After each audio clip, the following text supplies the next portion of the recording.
que fizemos?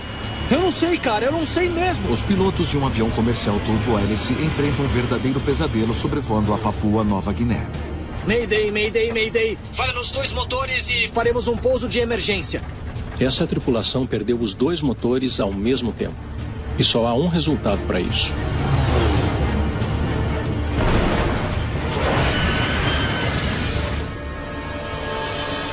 Os investigadores rapidamente encontram pistas nos destroços. O trem de pouso estava guardado. E os flaps também. Não estavam configurados para pousar. Alguma coisa na gravação de voz do cockpit. Amplifique o que sobrou. Aqui está. Revela uma falha potencialmente fatal nas naves usadas no mundo todo. Queríamos garantir que as aeronaves que estavam por aí estivessem voando em segurança.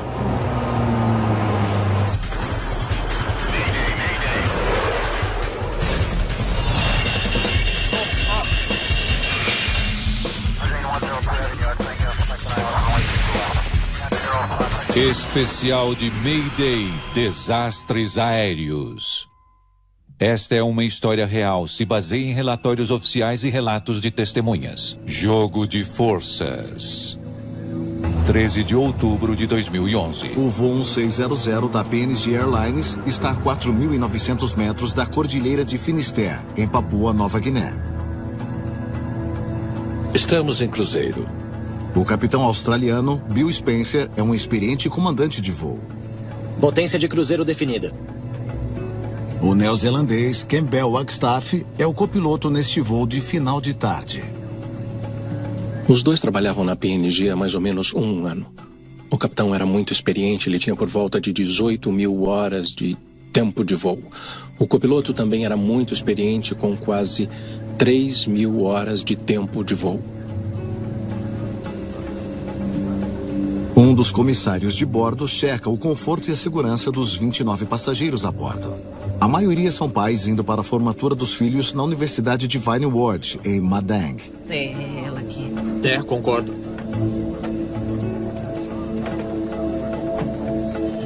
O voo 1600 da PNG está na metade do caminho de uma viagem de 30 minutos até a cidade de Madang, localizada na costa norte de Papua Nova Guiné. Qual a estimativa de chegada? 17 minutos após a 1. Bem no horário. Os pilotos estão voando manualmente hoje, porque o piloto automático está inoperante.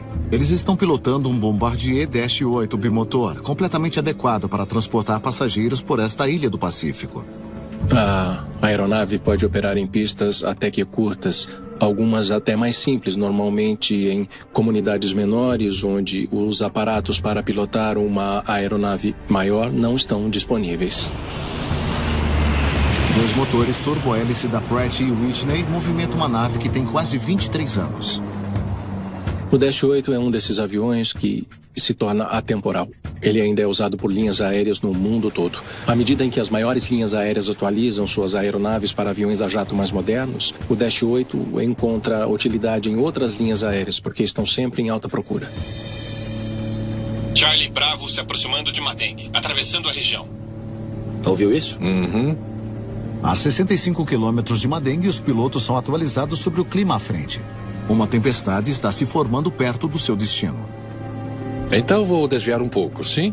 Boa ideia. Uma aeronave de turbo-hélice não voa tão alto quanto uma a jato, o que significa que não podem passar por cima do clima que eles podem encontrar durante o voo. Torre de Madang, aqui é o voo 1600 da PNG. Estamos desviando levemente para evitar o mau tempo. PNG 1600, Torre de Madang, desvio entendido. O capitão Spencer contorna a tempestade. O capitão queria evitar as nuvens, o que é normal, e garantir aos passageiros um voo tranquilo. Mas a 61 quilômetros de Madang, a tripulação ainda não consegue enxergar o campo aéreo. Eu vou descer o avião. Entendido.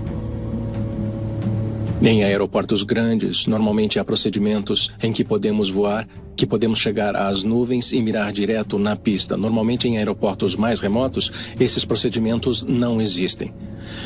Então, temos que descer abaixo da camada de nuvens. Assim que estiver abaixo da camada de nuvens, você pode visualmente navegar até um aeroporto e realizar uma aproximação e pouso seguro. A tripulação avisa a torre sobre o desvio no percurso. Torre de Madeng, aqui é o PNG 1600. Chegando aos 4.000 metros e descendo, chegada estimada em Madeng em 16 minutos. PNG 1600, Torre de Madeng. Repita a sua altura. Chegando a 12.300 pés. Entendido. Pista 07. Pancadas de chuva chegando pelo leste. Enquanto o capitão Spencer faz uma descida aguda pelas nuvens,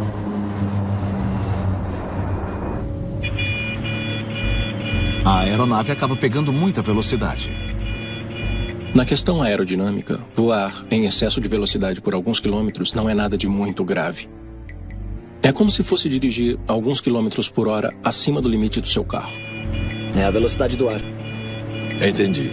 Há diversas formas de reduzir a velocidade. Você pode aumentar a inclinação do avião, o que vai reduzir a velocidade em relação ao ar, enquanto o avião reduz a velocidade de forma aerodinâmica. Além disso, você pode reduzir a potência dos motores.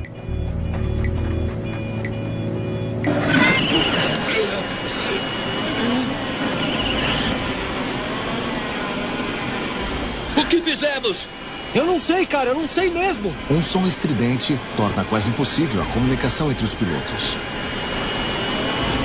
Seria avassalador. Tem sons bem altos que você não conhece, tem a fumaça, tem os avisos sendo gerados pelo avião e tudo acontece de uma vez. É sobre velocidade. É sobre velocidade, parece que os propulsores dispararam. O copiloto Wagstaff nota que os propulsores estão girando muito rápido. A aeronave está em estado precário. Podem surgir dificuldades de controle, pode surgir dano no motor e, em casos graves, pode surgir falha no motor.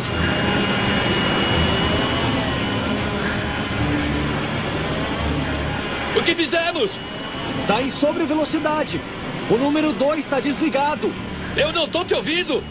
A tripulação teve muita dificuldade em superar o barulho para tentar identificar a causa raiz desses problemas.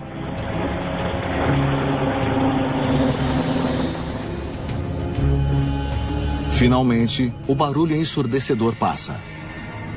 O esquerdo tá funcionando? Não. Tá, então não temos nada. Os dois motores falharam. O avião está descendo rápido.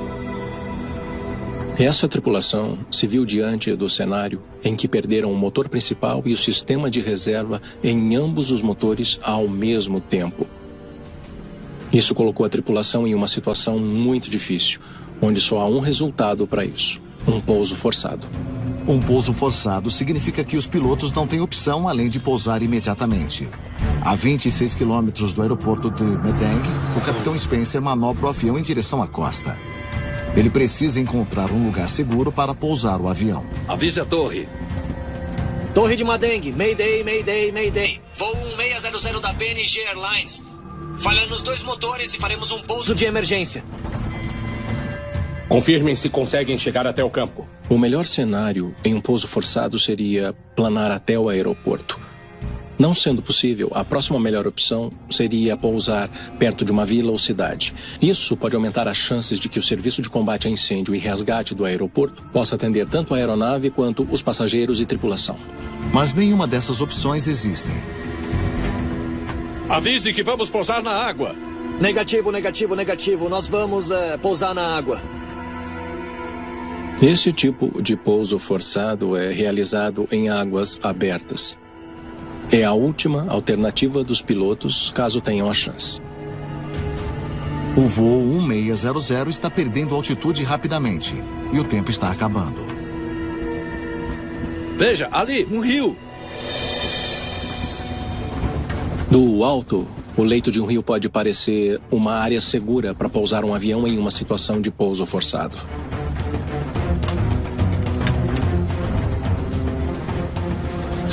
Eu vou tentar chegar o mais perto possível da foz do rio.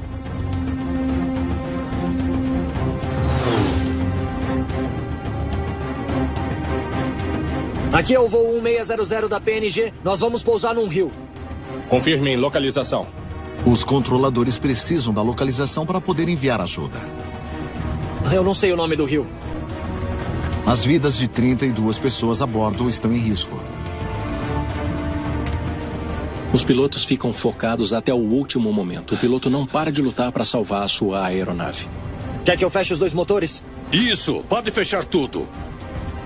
Fechar os motores antes de um pouso forçado em campo pode ajudar a reduzir o espalhamento de algum incêndio após a queda que pode acontecer. O voo 600 agora está planando. O Dash 8 está a apenas poucos metros acima do solo. Em certo momento próximo ao solo, os pilotos precisam acreditar na decisão que tomaram e torcer para que tenha sido a certa. Segurem-se! Segurem-se! Segundos antes de aterrissar, o capitão Spencer vê um risco mortal. Rochas! Tudo que você tem são seus olhos. O que você vê a 3.000 metros, a 1.500 metros e a 150 metros pode parecer diferente à medida que a sua percepção aumenta quando vai chegando perto do solo. A 60 metros do solo, o capitão Spencer tenta evitar grandes rochas no leito do rio. Se segurem! Se segurem! A única opção é a margem do rio.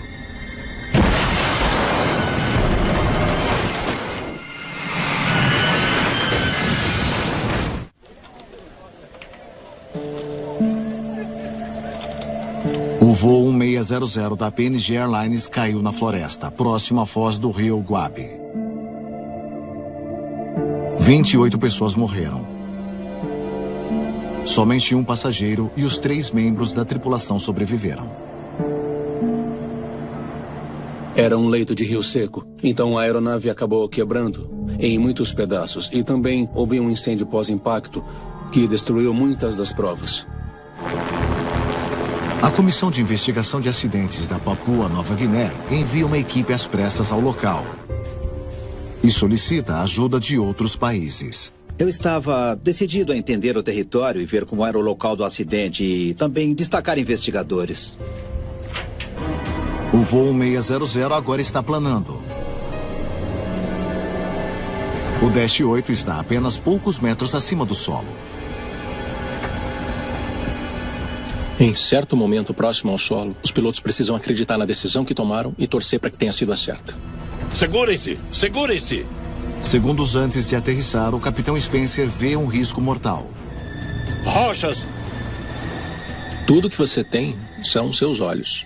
O que você vê a 3.000 metros, a 1.500 metros e a 150 metros pode parecer diferente à medida que a sua percepção aumenta quando vai chegando perto do solo. A 60 metros do solo, o capitão Spencer tenta evitar grandes rochas no leito do rio. Se segurem! Se segurem! A única opção é a margem do rio.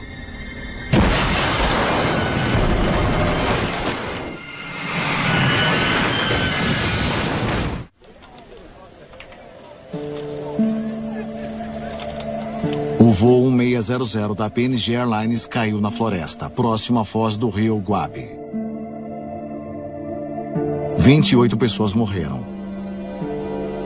Somente um passageiro e os 3 membros da tripulação sobreviveram. Era um leito de rio seco, então a aeronave acabou quebrando em muitos pedaços e também houve um incêndio pós-impacto que destruiu muitas das provas. A Comissão de Investigação de Acidentes da Papua Nova Guiné envia uma equipe às pressas ao local e solicita a ajuda de outros países. Eu estava decidido a entender o território e ver como era o local do acidente e também destacar investigadores. Eric Blackenstein, do Departamento Australiano de Segurança de Transporte, é um dos primeiros investigadores no local. Minha primeira impressão foi de que era um lugar incrivelmente grande e difícil para trabalhar e tínhamos que fazer um preparo logístico para realizar aquele trabalho. O tamanho e formato do campo de destroços indica como o avião caiu. –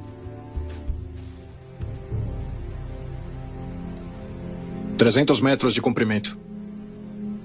E se espalha a partir do ponto de impacto. Se há uma longa distância e há uma trilha de destroços em formato V, isso significa que é um baixo ângulo de entrada em alta velocidade. Então, logo de cara, tivemos a impressão de que esse pouso forçado foi particularmente um pouso forçado rápido. Vamos ver como o avião estava configurado. Normalmente, quando você está fazendo um pouso, incluindo um pouso forçado, você aciona os flaps para assim poder pousar a aeronave mais devagar. E quanto à posição do trem de pouso, você também esperaria que estivesse acionado para amortecer parte do impacto. O trem de pouso estava guardado. Blackenstein descobre que o atuador do trem de pouso não estava acionado. E os flaps também. Não estavam configurados para pousar. Sem os flaps e trem de pouso acionados, o avião teria atingido o solo em alta velocidade. Mas o que desencadeou a crise é um mistério. Esse é o motor esquerdo. O motor esquerdo havia sido separado da asa e quebrado em duas partes. Será que os motores turbo-hélice tiveram influência? Imediatamente, minha atenção foi levada para alguns problemas no motor. No entanto, nós não ficamos focados só nisso de uma vez. Não há muitos danos rotacionais nos propulsores. Eles viram pelas condições dos propulsores que pouca potência estava saindo dos motores. O propulsor estava embandeirado? Vou checar. Se um motor falhar, o piloto precisa ajustar a inclinação dos propulsores para não gerarem arrasto, e isso se chama embandeiramento. Os pilotos não embandeiram propulsores nas aeronaves, a menos que haja um problema no motor. Se embandeirar um propulsor, você não vai ter mais propulsão na sua aeronave. Propulsor esquerdo embandeirado. E checou o da direita? Sim, também embandeirado. Quando descobrimos que os dois propulsores estavam em posição embandeirada, imediatamente nós entendemos que realmente houve um problema nos próprios motores. Vamos precisar levar essas peças. Eu cuido disso. Conseguimos transportar as peças para Madang de helicóptero e aí transportar as partes dos motores para Port Moresby, onde poderíamos fazer uma inspeção completa e minuciosa dos motores em questão.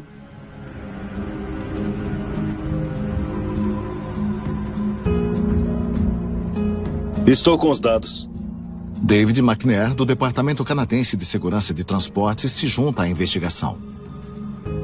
Recebemos uma notificação de Papua Nova Guiné de que o Dash 8 havia caído. Como a nave é fabricada no Canadá, isso requer nossa participação. Podemos checar isso, por favor? Primeiro, eles focam no gravador de dados de voo. As informações sobre os motores no local de queda eram limitadas. As informações que queríamos achar eram do gravador de dados de voo. Muitos desses parâmetros diriam como reagiram e como aconteceu. Veja isso aqui. Os investigadores descobrem que em 28 minutos de voo, as rotações por minuto, ou RPM, atingiram o pico de 1.500 nos dois motores. É o nível mais alto que um gravador de dados pode registrar. Bom, isso não é normal. O funcionamento normal do propulsor no ar é de uns 900 a 1.200 RPMs. Nesse voo, ele passou de 1.500. Sobre a velocidade nos dois propulsores.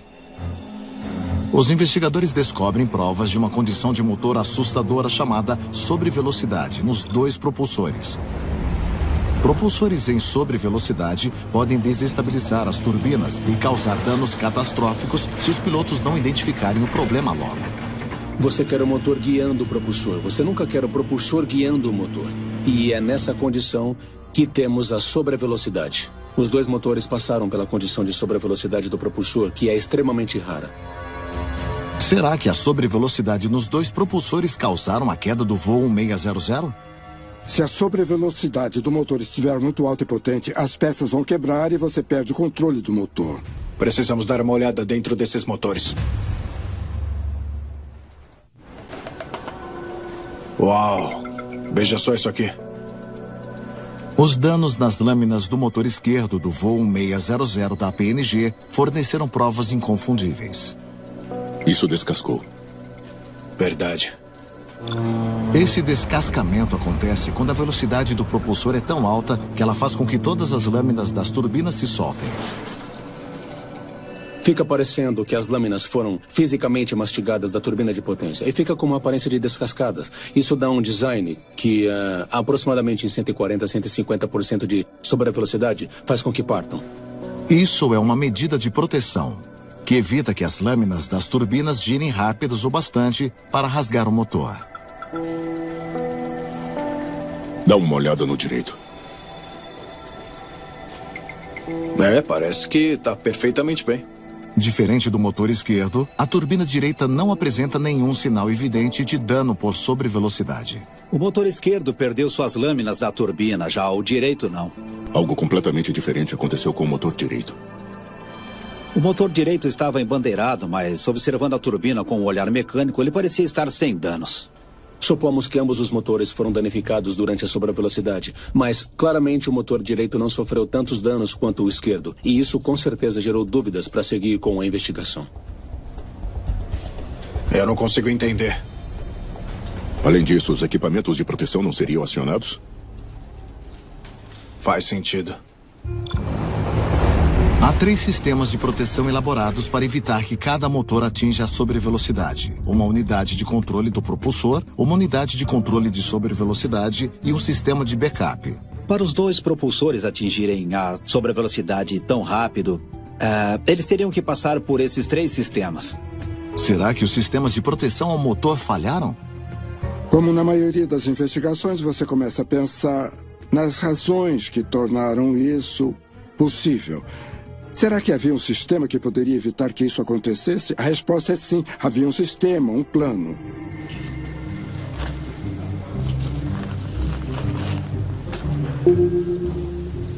Resultados dos testes. Os investigadores analisam os testes realizados nos sistemas de proteção do voo 1600. Não há dados sobre o motor direito.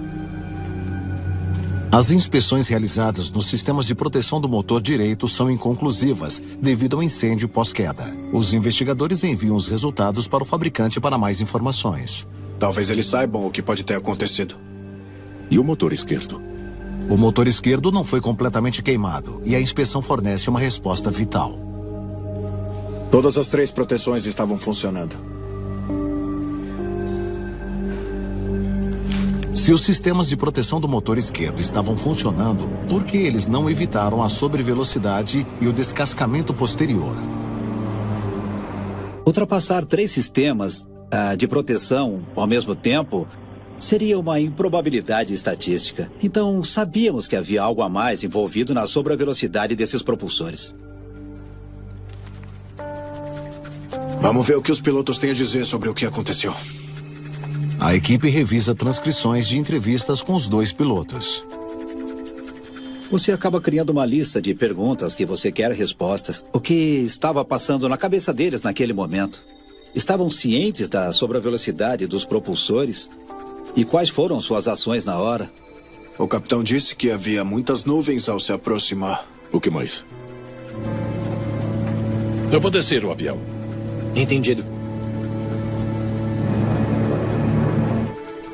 E aí, de repente, a velocidade do ar começou a emitir som. À medida que o capitão Spencer começou a descer abaixo das nuvens, um alerta soou, avisando que o avião descia muito rápido. O que ele fez? Ele disse que levantou o nariz, reduziu a potência. Parece correto. Concordo. É a velocidade do ar. Entendi. Se receber um aviso de velocidade, você precisa reduzir. A primeira opção mais óbvia é reduzir a potência. Pense em algo como tirar o pé do acelerador do carro. O depoimento do capitão não fornece nenhuma nova pista para os investigadores. O que o copiloto disse sobre o aviso de velocidade do ar? Escuta isso. Ele disse que assim que o aviso soou, o capitão puxou os manetes de potência para baixo bem rápido. O depoimento do copiloto Wagstaff deu um detalhe essencial. O copiloto disse que o manete de potência foi puxado para trás bem rápido. E aí, o problema aconteceu logo após isso.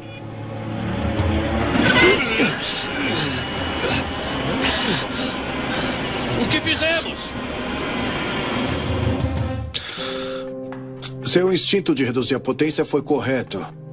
Mas será que algo aconteceu quando ele puxou muito rápido? Talvez tenham puxado tão rápido que acabou voltando para o modo beta solo. Os manetes de potência do Dash 8 têm 2 modos. modo de voo e modo beta solo, usado apenas quando o avião está em terra. É preciso ter um modo onde seja possível ter um controle direto de ângulo e potência sobre os próprios propulsores. Isso permite operar a aeronave de forma mais simples no solo. Os pilotos são treinados para não colocar o avião em modo solo enquanto estiverem no ar. A única hora de colocar no modo solo é estando no solo. Quando se está ligando a aeronave, quando se está manobrando ou quando se está estacionando ela.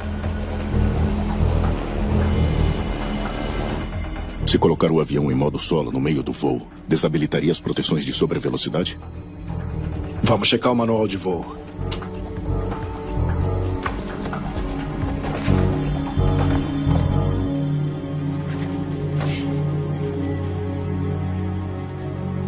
Escuta isso. Se os pilotos colocarem a aeronave em modo solo no meio do voo, isso irá desabilitar os sistemas de proteção.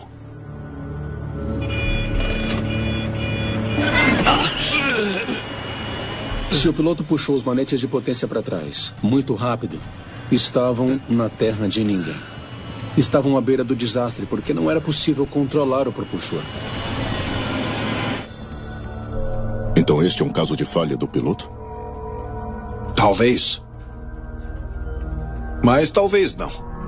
Os manetes de potência não têm travas de proteção entre o modo de voo e o modo solo? Você tem razão.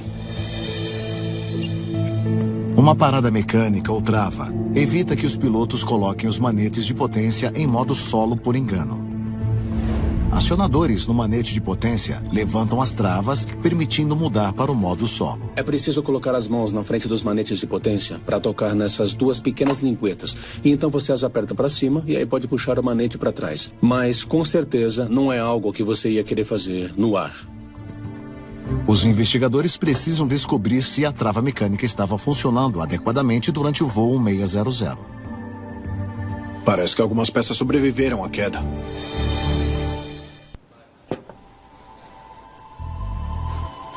As molas de acionamento foram queimadas no incêndio, mas ainda estão boas. Será que os acionadores do manete de potência falharam, permitindo a sobrevelocidade dos propulsores? As informações dos destroços eram limitadas. Muitas coisas foram destruídas no incêndio, mas os itens que sobreviveram foram analisados e um deles foi a mola de acionamento. A mola supostamente serve para manter os manetes de potência no lugar. Elas ainda têm resistência. A mola estava funcionando corretamente e os acionadores funcionando como projetados. E deu para ver isso na inspeção. Se os acionadores estavam funcionando, seria bem fácil o capitão puxá-los e colocar o manete em modo solo? Nós decidimos analisar os aspectos de fator humano sobre o sistema de proteção, tentando entender o quanto seria necessário para puxar os acionadores para tirar da trava de marcha baixa.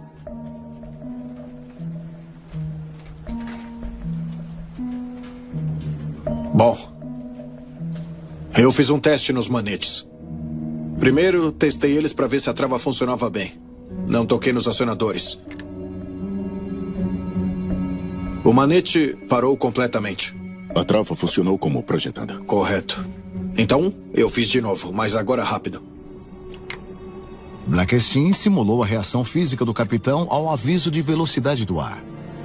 E sem nem tentar, apertei os acionadores.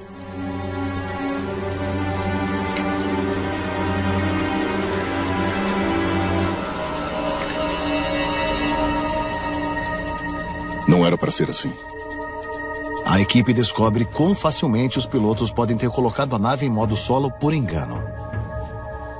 Observamos que durante o teste dos manetes de potência, que se você mover os manetes para baixo bem rápido, dá para ver como seria simples puxar os gatilhos acidentalmente, sem nem notar que fez isso. Os pilotos só precisavam levantar os acionadores por 6 milímetros para que os manetes passassem da marcha lenta para o modo solo.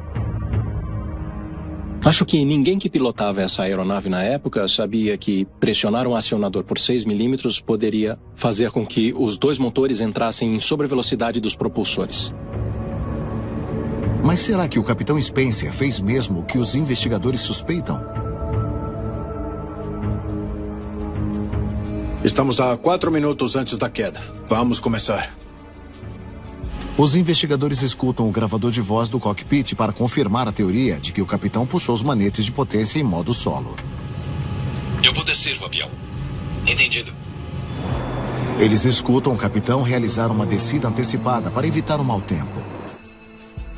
O gravador de voz do cockpit grava as vozes das pessoas, mas também capta todos os sons e eles podem ser muito úteis para análise. Isso ocorre logo depois do alerta de velocidade do ar soar, o que se encaixa com o que o capitão disse aos investigadores. É a velocidade do ar. Entendi. Nossa, esse é um som muito alto. É da sobrevelocidade do propulsor.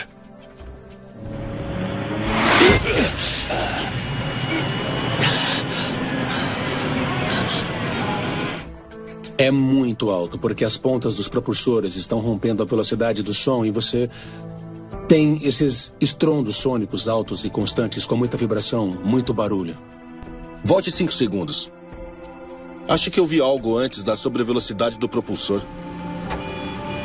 Enquanto escutam a conversa no cockpit, É a velocidade do ar. Entendi. um som minúsculo chama a atenção da equipe. Ouviu isso?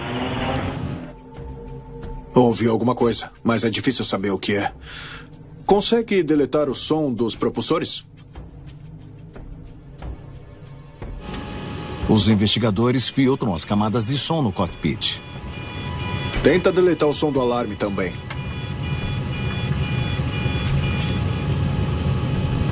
Certo. Amplifique o que sobrou e vamos escutar.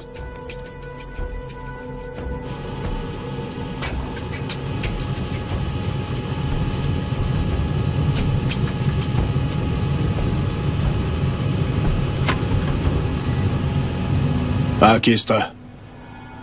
Enterrado no meio do barulho do cockpit, eles descobrem o que estão procurando. Esse som de clique pouco antes da sobrevelocidade do propulsor talvez fosse do piloto no comando puxando os acionadores para baixo no modo beta solo. Agora estamos progredindo. Logo após o clique, eles escutam outro som crítico. É o sinal de aviso beta, inicialmente coberto pelo som da sobrevelocidade. O som de aviso beta soa quando você coloca as alavancas em modo beta solo. O som era intermitente e foi muito difícil ouvir sobre o som dos propulsores. Mas então conseguimos ouvir esses pequenos sons, tipo os pios, no gravador de voz do cockpit, o que indica que foi o som de aviso.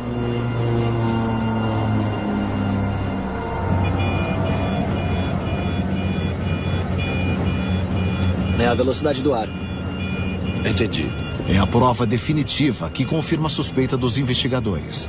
O capitão colocou o avião em modo solo no meio do voo, causando sobrevelocidade nos propulsores. O manual de voo deixa claro para nunca passar da trava de marcha lenta. É proibido, na verdade.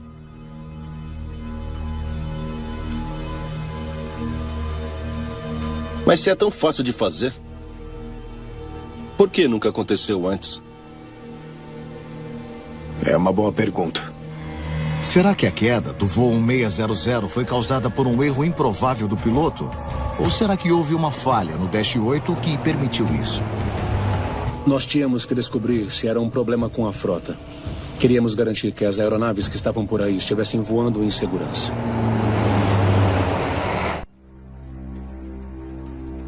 Não pode ser o único caso. Os investigadores buscam provas de outros pilotos que cometeram o mesmo erro que a tripulação do voo 600.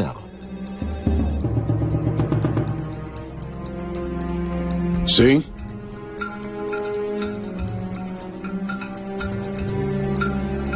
É mesmo? Por volta de 2 meses após o acidente de Madeng, houve outro incidente envolvendo um Dash 8 com sobrevelocidade dos propulsores. Ok, obrigado. Aconteceu de novo. O que aconteceu?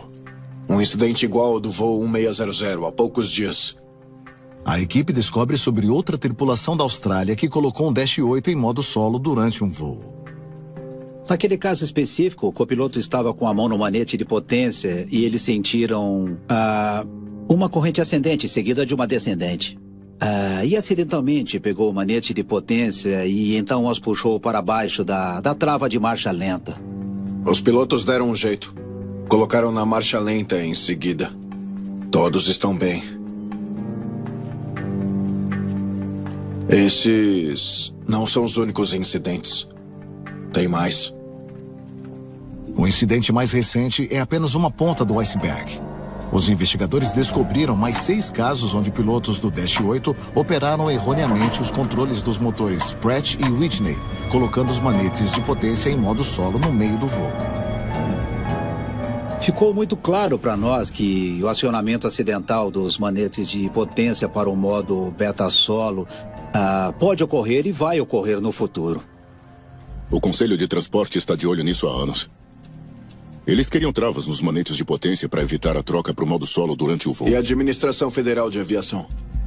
Eu fiz a mesma pergunta.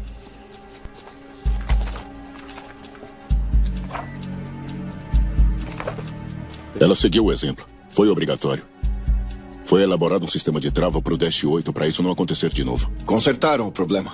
O design do sistema foi revisto e fizeram muitas mudanças para tentar fazer essa trava mais difícil de passar.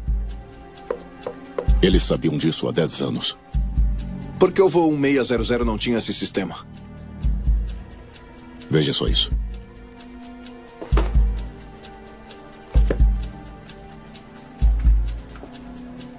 Isso é só nos Estados Unidos.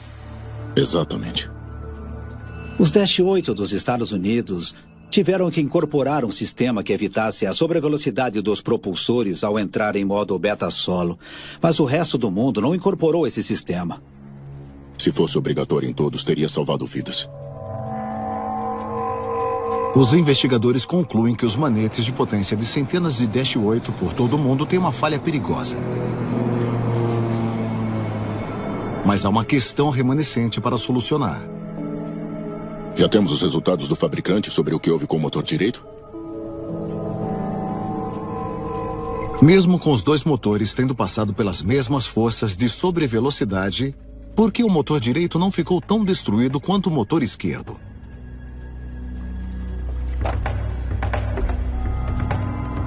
Parece que a chave que ativa os propulsores não foi tão bem cuidada. Logo depois do propulsor direito entrar em sobrevelocidade, ele ficou preso na posição embandeirada e ficou incapaz de produzir qualquer tipo de empuxo. Olha, a aeronave estava em ponto morto. Não estava engatada para andar para frente ou de ré, só estava planando. Isso evitou que o motor direito ficasse destruído como o esquerdo. É a última peça do quebra-cabeças. Então, o Capitão Spencer colocou o avião em uma descida rápida. Os investigadores finalmente entendem a sequência dos eventos que fizeram com que o voo 1600 caísse. Eu vou descer o avião. Entendido. Enquanto seguiam para Madeng, nuvens espessas cobrem a visão da aeronave. O capitão quer ver o aeroporto. Compreensível, mas ele começa a descer muito rápido.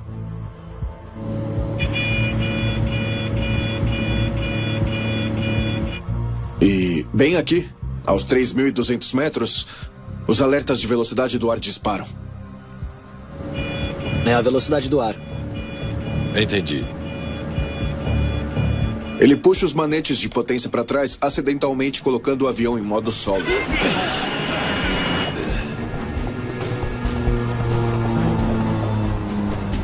O que fizemos? Os 2 motores falharam por motivos diferentes. E o avião vira um planador. Foi o pior dos casos, a pior das consequências, quando se perde os 2 motores. Aí você tem que fazer um pouso forçado. Quanto tempo levou para chegar ao solo?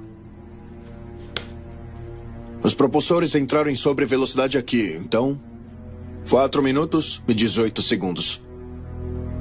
Não é muito tempo para um pouso de emergência. Torre de Madeng, Mayday, Mayday, Mayday. Será que era tempo bastante para encontrar um local seguro de pouso? Precisávamos saber como a tripulação lidou com isso, o que podiam ter feito, o que fizeram.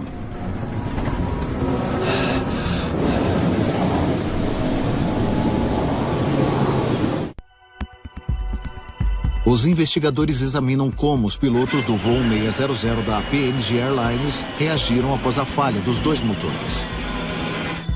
O que eles fizeram? O que fizemos? Eu não sei, cara. Eu não sei mesmo. Ou o que eles não fizeram.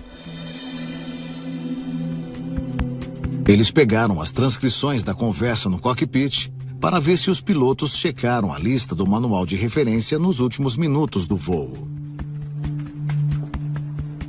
Quando os 2 motores falham, é preciso pousar forçado e há uma lista para isso. Mayday, Mayday, Mayday. Voo 1600 da PNG Airlines. Faremos um pouso de emergência. E a lista de pouso forçado tem orientações básicas em relação à velocidade em que devem estar. A redução da velocidade dá aos pilotos mais tempo para localizar um local adequado e se preparar para um pouso de emergência. A lista de pouso forçado diz que deviam abaixar os flaps e o trem de pouso depois de escolherem um local. Mas não há transcrições sobre essa lista. Eles não checaram essa lista. Ao invés de preparar o avião na melhor configuração para aplanar, eles aumentaram a taxa de descida e sacrificaram muito da altitude que poderia ter sido vantajosa para eles ao selecionar um local para o pouso forçado. Veja, ali, um rio. A tripulação reagiu, mas não determinaram qual era a melhor opção para a solução de problemas. Por exemplo, nem discutiram a velocidade de voo. Se eles tivessem configurado o avião para planar, em qual velocidade eles estariam voando? Os investigadores calcularam a velocidade que os pilotos poderiam ter reduzido para maximizar o tempo de planagem. 1,3 vezes a velocidade de stall. 4 km por 300 metros. 222 por hora. Quando compararam a velocidade de planagem com a velocidade real do voo, os investigadores chegaram a uma conclusão reveladora. Estavam a 465 por hora depois da sobrevelocidade dos propulsores. O dobro da velocidade em que deveriam estar. Por quanto tempo a mais os pilotos teriam ficado no ar se tivessem mantido a velocidade de planagem recomendada?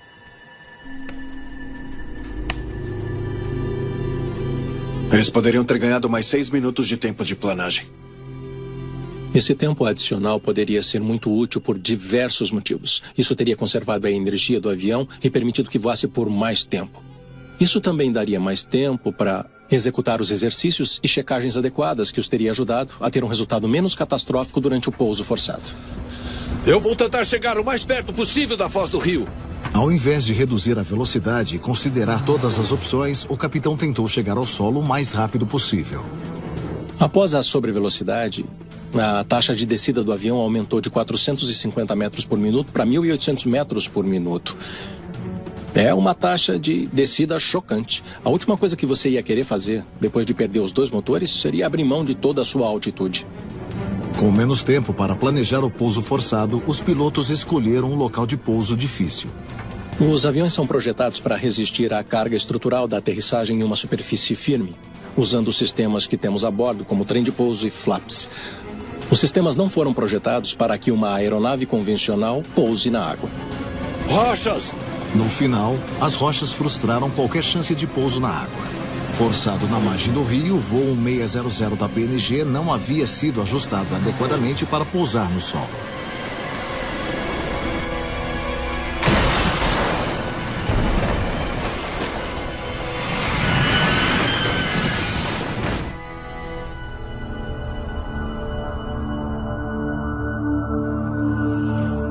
Muita gente morreu nesse acidente. Ele foi um choque de realidade. Fez todos perceberem que algo tinha que ser feito para evitar esse tipo de situação.